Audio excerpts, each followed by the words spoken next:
Savez-vous pourquoi, quand on marche sur du sable mouillé, il nous porte plus que le sable sec? Savez-vous que c'est extrêmement important que la glace, l'eau glacée, soit plus légère que l'eau liquide? Ça a des conséquences très importantes.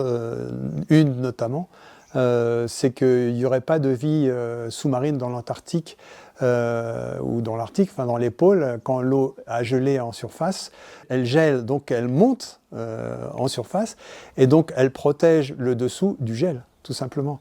Elle fait cette couche protectrice, exactement comme la neige évite le gel, en tout cas de la terre qui est dessous, pas forcément des plantes tout de suite. Donc l'eau a des propriétés tout à fait étonnantes. La densité la plus faible de l'eau, c'est à 37 degrés. Incroyable, c'est la température du corps de l'être humain.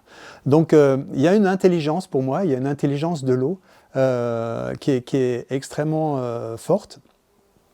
Si on rentre dans le détail scientifique de ce que j'exprimais sur le sable, c'est qu'en fait, l'eau, quand elle est contre une surface, je pense à la surface du grain de sable, qui n'est pas hydrophobe, eh bien, elle est dans un quatrième état, qui est ni solide ni liquide, mais qui lui donne une forme de structure plus dense, en fait, que l'eau libre.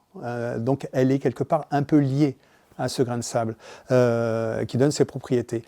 Est-ce que vous savez que l'eau est un dipôle? Ça veut dire que la structure moléculaire de l'eau crée une différence de charge électrique entre les deux côtés en fait, de cette molécule. Et cette différence de charge va donner des propriétés incroyables de l'eau, va donner le rythme qu'on connaît. On pense que c'est le cœur qui donne le rythme cardiaque.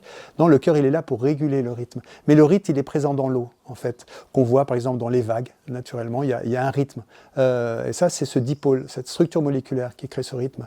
Toutes ces caractéristiques propres de l'eau ont conduit à l'explication scientifique de la mémoire de l'eau, qui a été longtemps décriée. Quand c'est sorti dans les années 80, les scientifiques ont crié au loup en disant « Non, non, c'est impossible ». Ça a été très difficile de refaire l'expérimentation. Aujourd'hui, c'est acquis scientifiquement que l'eau a une mémoire. Et cette mémoire, elle est justement liée aux caractéristiques, on pourrait dire, chimiques ou électriques de l'eau. Et c'est on peut dire la source, quelque part, de toute vie, cette mémoire. C'est-à-dire qu'on n'a plus besoin que les molécules se touchent, mais des vibrations suffisent pour que l'eau donc transmette des vibrations et donc transmet des informations qui vont entraîner tous les échanges vitaux qu'aujourd'hui on connaît. Je ne vais pas détailler davantage ça, mais c'est juste pour nous rendre compte à quel point l'eau a une forme d'intelligence.